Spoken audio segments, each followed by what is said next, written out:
Fala, meu amigo, minha amiga, seja muito bem-vindo ao nosso segundo editorial do dia. Prazer enorme estar aqui com vocês, debatendo mais um pouquinho da política, né? Esse é o nosso almoço com política. Ontem eu anunciei para vocês uma publicação sobre uma possível paralisação da classe dos caminhoneiros. Hoje saiu mais uma matéria confirmando que é um movimento silencioso que vem ganhando força e já tem data para acontecer. Nós vamos falar sobre isso aqui com vocês, tá? Então, tem várias pautas que nós vamos debater nesse editorial. Sejam todos bem-vindos. Sempre um prazer e uma honra estar aqui com vocês e a gente vai discutir tudo isso. A gente já está na nossa tela do aplicativo. Enquanto isso, sobra um tempinho aí para você se inscrever, curtir, compartilhar, tá bom? Mas vamos lá, vamos entender o que está acontecendo. Dá uma olhada nessa publicação aqui. Você acha justo o cara que recebe Bolsa Família, tem plenas condições de trabalhar, aparece para ele, né, a possibilidade do emprego, alguém oferece um emprego para ele, ele se recusa, ele continuar ganhando Bolsa Família mesmo assim? Se você acha que isso é injusto, saiba que tem um prefeito lá do Rio Grande do Sul que também pensa a mesma coisa. Prefeito cria lei que emprega usuários do Bolsa Família. Quem recusar perde o benefício.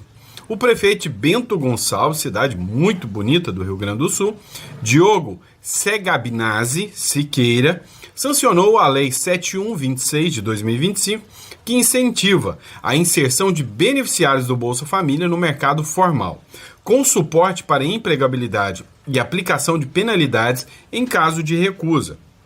A medida prioriza homens entre 18 e 40 anos e busca reduzir fraudes por meio de visitas domiciliares realizadas pelas Secretarias de Desenvolvimento Econômico e Assistência Social. Siqueira reforça, abre aspas, o emprego é a melhor assistência social que pode existir. Desde janeiro desse ano, a Prefeitura conduz uma força-tarefa para poder estar ofertando de forma ativa vagas e apoio de transição de trabalho, com ações de elaboração de currículo e disponibilização de transporte para que essas pessoas possam trabalhar. Beneficiários que recusarem ofertas terão o benefício suspenso de forma imediata. O que apresentar informação falsas será multado em R$ 7.200, valor destinado ao Fundo de Assistência Social. Isso aqui sim é política pública decente. Isso aqui, sim, na minha visão, é uma política pública que vale a pena. Você pega aquela pessoa que está ali encostada no Bolsa Família, recebendo Bolsa Família e que tem condições de trabalhar, pega essa pessoa, dá a possibilidade dele trabalhar, dá o transporte para ele poder trabalhar, e se ele disser que não pode trabalhar por A ou B mentindo, toma uma multa de R$ 7.200 que vai para assistência social para continuar fomentando a ajuda para outras pessoas poderem trabalhar. Eu gosto demais da ideia. Não sei vocês, qual o ponto de vista de vocês, tá bom? Mas vamos lá, já está na nossa tela aqui. Ou para a roubalheira ou paramos o Brasil, vergonha desse Estado, né? Movimento nacional cresce silenciosamente e marca data para paralisação em todo o país. Aqui é mais um meio de comunicação me informando que pode acontecer, né, uma paralisação por parte dos caminhoneiros, tá? Aqui, Pernambuco, um movimento que reúne setores do agronegócio e caminhoneiros, anunciou uma paralisação nacional para o dia 20 de outubro de 2025. A mobilização, conforme apurado nesta sexta-feira, tem entre suas principais reivindicações a anistia para os presos e exilados políticos e a realização de eleições que classifiquem como limpas. Também, eles falam na possibilidade de acontecer um impeachment de ministros do Supremo, inclusive o próprio ministro Alexandre de Moraes. O JCO consultou um dos coordenadores do movimento, que informou não haver figuras políticas formalmente liderando a organização. Segundo o representante, políticos que apoiam as pautas evitam manifestar apoio público devido ao medo de perseguição que atribuem ao Supremo, né? Essa matéria aqui já foi veiculada e agora, né, mais um jornal confirmando. Ninguém sabe se isso é verdade ou não. Os grupos de caminhoneiros poderiam estar, né, mobilizando aí a paralisação e isso ainda está acontecendo, né, nos bastidores, por debaixo dos panos. Por outro lado, algumas pessoas falam que isso é mera especulação, né? Não é real essa possibilidade dos caminhoneiros estarem parando agora, tá? Não é real essa possibilidade aí, tá bom? Vamos lá, dando continuidade.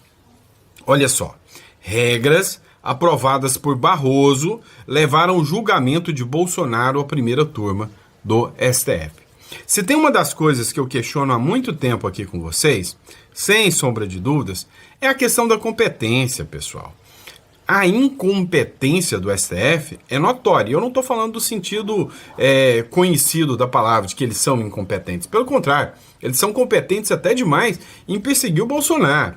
Eu estou falando da incompetência do tribunal. Só que o próprio Barroso, que a gente sabe que é uma figura que não é tão fã do Bolsonaro assim, foi uma das figuras responsáveis para mudar a regra do jogo bem no meio do jogo. Esse tipo de coisa soa estranho, dá uma conotação muito estranha. Onde já se viu mudar as regras do jogo no meio da partida. E foi exatamente o que o Barroso fez. Regras aprovadas por Barroso levaram ao julgamento de Bolsonaro à primeira turma. Sem as regras do Barroso, a regra é que o Bolsonaro seria julgado na primeira instância, assim como Lula foi.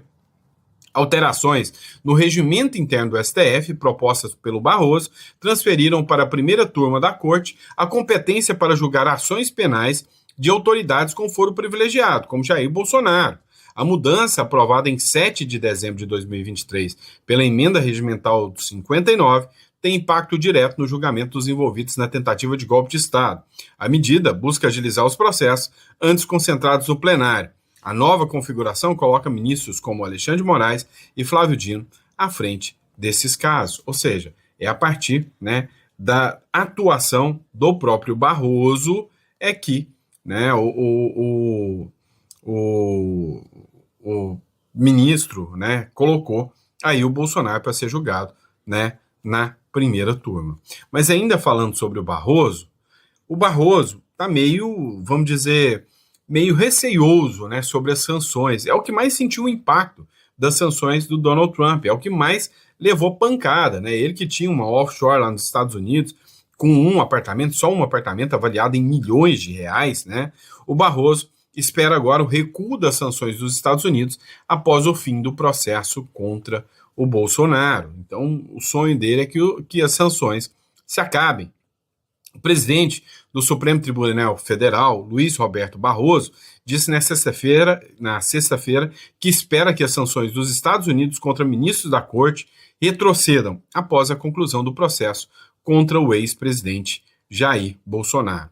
Em conversa com jornalistas em seu gabinete, Barroso foi questionado pela Gazeta do Povo se o tribunal ou os ministros têm tentado dissuadir as autoridades americanas de forma institucional ou informal por meio de conversas, né? Então, o Barroso está tentando de tudo, pressionando principalmente o Lula para que ele dialogue agora e tire as sanções dos ministros. Nada foi feito por parte do tribunal. E eu acho que a ideia prevalecente aqui é esperar acabar o julgamento do Bolsonaro para pensar em qualquer eventual medida, seja política, seja até mesmo judicial, respondeu o ministro Luiz Roberto Barroso. Agora, a gente vai falar sobre esse caso aqui, tá? O Lula está melhorando a sua aprovação, mas será que isso realmente é verdade? Será que a aprovação do Lula está ampliando? Olha só essa matéria da Genial Quest. A aprovação do governo Lula sobe para 48%. É o maior patamar desde janeiro desse ano. A aprovação do governo Lula, do presidente, voltou a subir em outubro, de 46% no mês passado para 48%, e atingiu o maior patamar desde janeiro, quando estava em 47%, conforme dados da 18ª rodada de pesquisa da Genial Quest, de avaliação do governo, divulgada nesta quarta-feira. Enquanto isso, a desaprovação escorregou de 51% para 49%, na mesma base de comparação. O levantamento revela que a aprovação de Lula registra recuperação progressiva desde maio. A enquete da Quaest revela que alguns eventos recentes justificaram essa melhora, como o avanço da reforma do imposto de renda, que amplia a faixa de isenção para quem ganha até 5 mil no Congresso.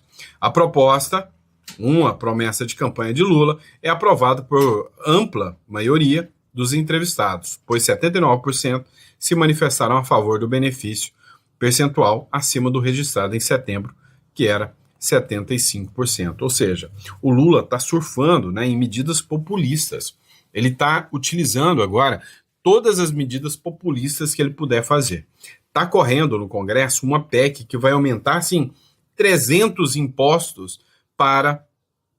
isso no modo figurado, tá? Não, o número não é 300, mas vários impostos para o empresariado para fazer populismo para a população de mais baixa renda. Isso para aprovar em 2026, né, uma vitória para o Lula aí. E aí, meu amigo, em 2027, o Brasil que se exploda. O Globo também fez uma matéria. Distância entre aprovação e desaprovação do governo Lula cai de 17 para 1 ponto em 6 meses, ou seja, a diferença reduziu. A nova pesquisa da Genial Quest, divulgada na quarta-feira, aponta que a popularidade do governo do Lula manteve tendência de recuperação. Então ele conseguiu recuperar. Os dados mostram que as taxas de aprovação e reprovação à gestão do petista estão tecnicamente empatadas e a distância entre os dois grupos, que chegou a 17 pontos percentuais em maio, era de 5 pontos no levantamento anterior. Agora soma apenas 1 ponto, ou seja, que o Lula está recuperando a sua popularidade. Mas isso não é à toa. Veja alguns pontos que são aplicados. Humberto Ribeiro, cofundador do grupo de extrema esquerda Sleep Giants, toma posse como conselheiro da Anatel. Sleep Giants era um grupo, né, que ficava articulando aí a desmonetização e a perseguição de perfis de direita, né? E agora o governo Lula vem e coloca o cara dentro, né, de um conselho da Anatel, conselho ali que regulamenta, né, e busca regulamentar, inclusive, né, as redes sociais, que é o que o Lula está mais sonhando. Humberto Ribeiro, cofundador do polêmico grupo de extrema esquerda Sleep Giants, conhecido por suas campanhas agressivas e controvérsias de censura contra veículos de mídia conservadores, como a Jovem Pan, acusado de espalhar desinformação, assumiu uma posição privilegiada no Conselho Consultivo da Anatel nesta segunda-feira, por indicação direta do presidente Lula, em um movimento que levanta graves preocupações sobre a politização de uma agência reguladora, essencial para o setor de telecomunicações. Essa nomeação, né, válida. Espera aí, pessoal, acabou saindo aqui da tela aqui, mas essa nomeação passa a ser válida a partir de hoje, né? O governo Lula está apostando muito, muito mesmo, né, em influenciadores, em gente que participou, né, principalmente, efetivamente, da campanha, e ele quer melhorar sua popularidade nas redes sociais, censurando, né, grupos e perfis de direita. Dá uma olhada aqui nessa matéria da Globo News, justamente falando que grande parte do rico dinheirinho dos impostos que você paga para o governo está indo para melhorar a popularidade do governo, para ele se perpetuar no poder. Dá uma olhada. A Secretaria de Comunicação Social gastando muito mais dinheiro com publicidade digital, com propaganda ali nas redes sociais e fazendo uma aposta muito clara em influenciadores para tentar furar a bolha, né, para tentar chegar a uma parcela da população que não é identificada ali com o campo petista. Então, nas últimas peças que a Secom tem trabalhado nas redes sociais, vários influenciadores foram contratados. Na verdade, eles são contratados pelas agências de publicidade, as agências de publicidade que têm contratos, né, que foram licitadas pelo governo e recebem ali em média, pelo que eu apurei, um cachê que fica em torno de R$20 mil por ação ou por postagem. São influenciadores, digamos assim, médios, porque a Secom avalia que não tem condições, é inviável pagar os maiores influenciadores do Brasil, o Felipe Neto, o Whindersson Nunes, Virgínia, etc. Isso não comporta no dinheiro que a Secom paga a essas agências de publicidade. Mas a ideia é utilizar esses influenciadores para conseguir furar a bolha petista. São influenciadores que dialogam com determinados nichos da população e com eleitores de perfil mais conservador. Para citar um exemplo, Sadi, algumas semanas atrás o governo federal fez uma ação nas redes sociais com o ministro da Fazenda, Fernando Haddad, dialogando com influenciadores do mercado financeiro, um setor que é muito arredio ao Palácio do Planalto. Então ele responde ali a questionamentos desses influenciadores. Recentemente também o apresentador João Kleber, que ficou conhecido naquele quadro Teste de Fidelidade, participou de uma ação do governo. Ele aparece ali interagindo com transeuntes no calçadão de Osasco, na região metropolitana de São Paulo, numa peça, num material publicitário que tem uma pegada muito nacionalista, que questiona as pessoas de que lado que as pessoas estão, se elas são fiéis ao Brasil ou não. Então a ideia, a perspectiva é essa, tentar furar a bolha e ampliar o alcance junto à população. Mas também alguns influenciadores direcionados ali para a própria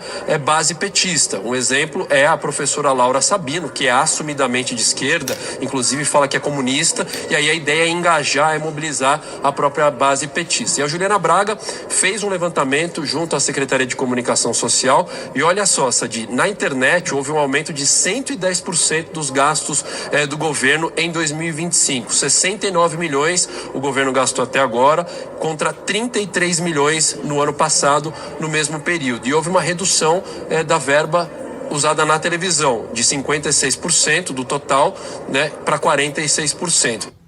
Ou seja, agora, eles mudaram o foco e agora o foco deles é investir em influenciadores para tentar convencer você, que o governo tá maravilhoso. É o que está acontecendo agora. Mas vamos lá, pessoal. Vamos falar sobre essa pauta aqui. Vocês viram um vídeo que viralizou do André Fernandes, de pessoas ali no Ceará que tinham sido expulsas de suas casas. Uma cidade inteira foi expulsa por causa das facções criminosas. Matéria aqui para vocês. Facção expulsa a cidade inteira do Ceará. Quem ficar morre, Ou seja, quem ficar lá na cidade acaba perdendo a vida. Um distrito inteiro virou cidade fantasma depois que uma facção criminosa decretou quem ficar morre. O alvo foi Uiraponga, zona rural de Morada Nova, no Ceará. Em poucas horas, famílias inteiras abandonaram suas casas, deixando imóveis, animais e sonhos para trás. Muros pichados, portas arrombadas e ruas desertas mostram o retrato do medo. Moradores relatam que as ameaças começaram com bilhetes e mensagens de voz e terminaram com carros de fuga lotados e crianças chorando no colo das mães. Agora, o crime manda e o Estado tenta retomar o controle de uma área onde a lei já não chega lá. E literalmente é isso que aconteceu, Chegaram até o povo lá da cidade, da região, falaram: saiam todos, queremos toda essa região para nós. E aí o povo teve que entrar nos seus carros, sair correndo e largando tudo. Não levaram mudança, não levaram nada. Saíram com os carros e a roupa do corpo, porque essa foi a ordem da facção. Essa foi a ordem dos criminosos, E aí eu te pergunto, que país é esse? Inclusive, esse país não é assim de agora. Esse país é assim há muito tempo. Agora, só está espalhando para o país inteiro. É exatamente como um câncer, já estava lá, só que ele vai se espalhando. Olha esse caso aqui absurdo. A Beyoncé, que é uma artista muito famosa aí, a Beyoncé, ela gravou um vídeo em 2010 ou 2013, se eu não me engano, aqui no Brasil. E aí, o pai da Beyoncé, ele participou de um vídeo, de um podcast, explicando por que a Beyoncé não postou o vídeo, por que o clipe gravado pela Beyoncé não foi ao ar, embora fãs brasileiros esperassem que esse clipe fosse ao ar, um clipe que foi gravado numa favela aqui do Brasil. É simples, é porque a Beyoncé não sabia que tinha que pagar os criminosos. Ela foi expulsa da favela, teve que sair correndo num helicóptero e os traficantes, os criminosos, disseram que se ela postar o clipe, eles vão atrás dela. E ela ficou com medo, Afinal, é um grupo, que tem forças gigantescas. Olha só o trecho aqui. O pai da Beyoncé revelou que o clipe gravado no Brasil, Putting a Love Song, não foi lançado porque a Sony não pagou os bandidos da favela. Olha o nível. Até hoje, os fãs brasileiros de Beyoncé ainda questionam porque o clipe de Put in the Love Song, na Love Song, parceria da diva pop com Alicia Keys, gravado no Rio de Janeiro em 2010, nunca foi lançado. 13 anos depois, porém, Matthew Collins, pai e empresário da cantora, finalmente revelou o motivo da produção nunca ter sido divulgada. Em entrevista ao podcast Reality with the King, o produtor afirmou que as cantoras teriam sido expulsas por meio do crime organizado da região que teria vetado as cantoras durante as gravações no Morro Dona Marta, na Zona Sul carioca. E aí, qual o exemplo que esse país passa, né? Isso aqui é uma coisa que aconteceu em 2010, né? E o crime organizado disse simplesmente que elas não poderiam, né, gravar ali, né? Qual a credibilidade se pode esperar de um país como esse, né? Qual a credibilidade? É um verdadeiro absurdo. Vamos lá, pessoal, matéria da Euronews aqui para vocês. A Alemanha é o mais firme defensor de Israel na Europa. Pois é, no segundo aniversário dos ataques liderados pelo Hamas contra Israel, o chanceler Johann Wadephul assegurou que, como a Alemanha, é o que sempre se posicionam mais claramente do lado de Israel, quando está rodeado de seus homólogos da União Europeia em Bruxelas, né? Ou seja, a Alemanha sempre vai estar do lado de Israel. E o que a gente mais está vendo hoje são grupos, né? São países aí comprando o discurso tosco, o discurso absurdo de que a Alemanha, né, de que a Israel, né, faz um ataque genocida, que é um grupo genocida, né, um discurso totalmente imbecil aí. Agora, o que chamou a atenção? Não foi lá fora, na Europa, foi aqui no Brasil. O Jacques Wagner, petista, senador do PT, disse aquilo que você, gostando ou não do PT, ou de senadores do PT, vai concordar.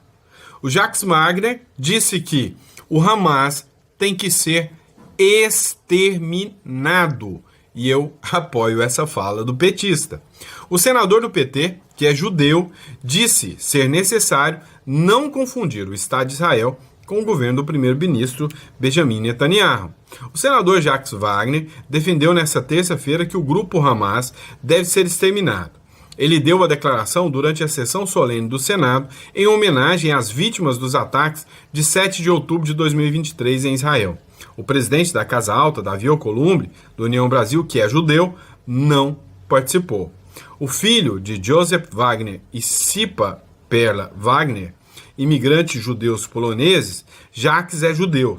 Em seu discurso, o petista chamou os ataques de 2 anos atrás de covardes. Disse ser necessário não confundir o Estado de Israel com o governo do primeiro-ministro Benjamin Netanyahu. O Hamas tem que ser exterminado, mas o governo de Israel, não. Hoje é um, amanhã será outro. Ou seja, fazendo crítica aí, né, nessa turma tresloucada aí, que fica gritando, né, feito louco aí, né, contra o Estado de Israel e gritando Free Palestine aí, né. Então essa turma aí, totalmente fora da caixinha. Não sou muito de concordar com senadores petistas, mas essa fala do Jacques Wagner aqui eu concordo em número, gênero e grau. Vamos lá, pessoal. Fundação de Soros paralisa a atividade nos Estados Unidos por escrutínio de Trump. Matéria do Braddock Show. Eu sempre cito a fonte, então essa aqui é Braddock Show, tá? O que acontece, pessoal? Só para vocês entenderem um pouquinho mais. O George Soros é um bilionário que fomenta, inclusive no Brasil, né, muitas organizações de extrema esquerda. Ele organiza e fomenta, né, a agenda woke, mundo afora. É uma figura, assim, absurdamente embrenhada na pauta woke e financia milhares e milhares de governos de esquerda e grupos considerados agora pelo Donald Trump como terroristas, como o grupo Antifa. E aí, né, o Donald Trump mandou fazer uma pente fino no George Soros para apurar, né, questões ilegais. E o George Soros deu uma paralisada nas atividades, né? Fundações de soro paralisam a atividade nos Estados Unidos por escrutínio de Trump. Ou seja, depois que o Trump mandou fiscalizar, né, a fundação do George Soros. Trump ordenou à Justiça, o Tesouro e o IRS revisar os fundos isentos de impostos por entidades financiando causas ideológicas do George Soros.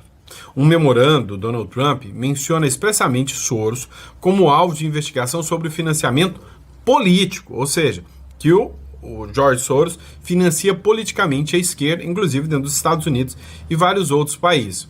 A Open Society Foundation administra 25 bilhões de dólares financiando centenas de organizações. Responsáveis de ONGs admitem enorme medo de sanções ou perda da isenção fiscal. Várias entidades reduziram pessoalmente e declarações públicas. As declarações deles eram pró-grupo Hamas, pró-grupos palestinos, contra Israel, contra Donald Trump, a favor do grupo Antifas, né? Então, esses estão na mira agora do Donald Trump.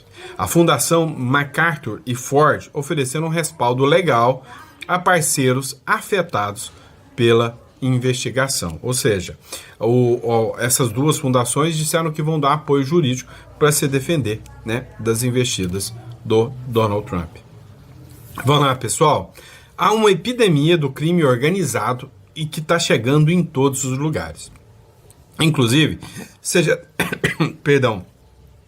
deve ter visto aquele plano Minha Casa Minha Dívida, né? Ou seja, o Minha Casa Minha Dívida, Minha Vida, que se tornou aí um programa muito conhecido, está se enfraquecendo, está perdendo força.